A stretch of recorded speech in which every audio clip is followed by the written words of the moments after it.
Another big day for earnings this morning. Technology giants Alphabet, Amazon, several automakers, including Ford, Volkswagen, all reporting today. Joining us right now, the Wall Street Journal's chief economic correspondent, John Hilsenrath. And John, Twitter is also expected to report in about 30 minutes or so. What's your take on the earnings season overall? Yesterday, we had a conversation about the fact that the good news is it's going to be up. We're looking at a positive performance, but it's only 0.6%, 0.6% in terms of profit gain on average, John. Well, you know, my take is that the domestic U.S. economy is looking all right, and the global economy isn't looking very weak. When we talked about this a couple of days ago, we had Caterpillar reporting really weak earnings, but then GM came out and beat. So we have to look today. I'm looking today at the consumer. You know, you mentioned we have some more automaker data coming out, and Amazon is really the big story for me. They're reporting later in the afternoon. And that is really the sign of how of American consumer strength right now. You can't really look at retail sales, the brick and mortar retailers anymore, because so much consumption goes through the goes online these days. Jeff Bezos is going to be the key speaker today at the New York Economic Club in New York. Kevin, I guess at this point, Amazon, we know, is eating everybody's lunch.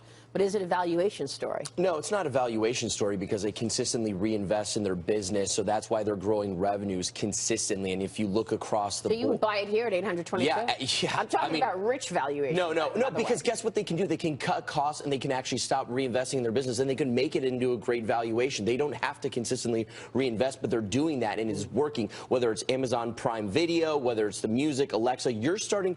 Adaptation of their products is going significantly well, and it's turning into more profits and more dollars. By the way, for them. I own Alexa, and Alexa is like Google that talks. So let's not get crazy about how great the intelligence of Alexa is. No, but people are buying it and they're liking it, and you can be like, "Hey, Alexa, buy me this cool new So it's like Siri. Yes, yeah, but she's listening all the time, which is the creepy part. Yeah, it's super. Yeah. I just think Amazon. want that.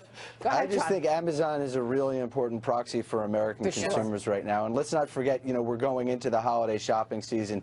I want to look at what kind of forward guidance they're giving on the fourth quarter and the holiday shopping season. That's going to really set the tone, I think, for the next couple of months. But John, I think that's a good point. But we have to read through.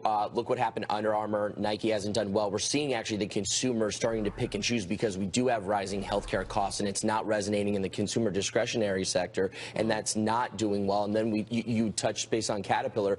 Let's go back to GE and some of these other big multinational industrial companies that even gave forward guidance, like Honeywell. I mean, the global growth isn't there, and that's why you're seeing this spur of M&A activity, because they have to buy these earnings and cut costs, because otherwise they're up a creek. So we should point out Tesla's surprise $22 million profit because of record sales of those very high-priced cars. And then there we have to look at Ford again today. GM's numbers were pretty good. Yeah, and one of the issues, though, is supply, right, in terms of autos there. And we get the GDP out on Friday, so that should be something.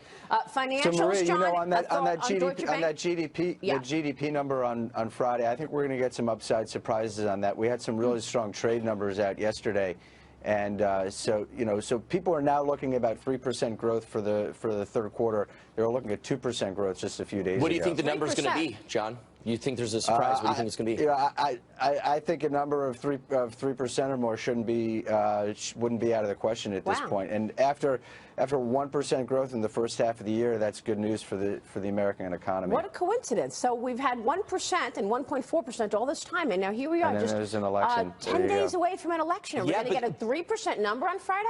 Wow. But the dollar has gotten stronger in the face of that, so it'd be interesting to see how the stronger dollar has been a headwind on the economy and what that plays through. Thanks, Sean.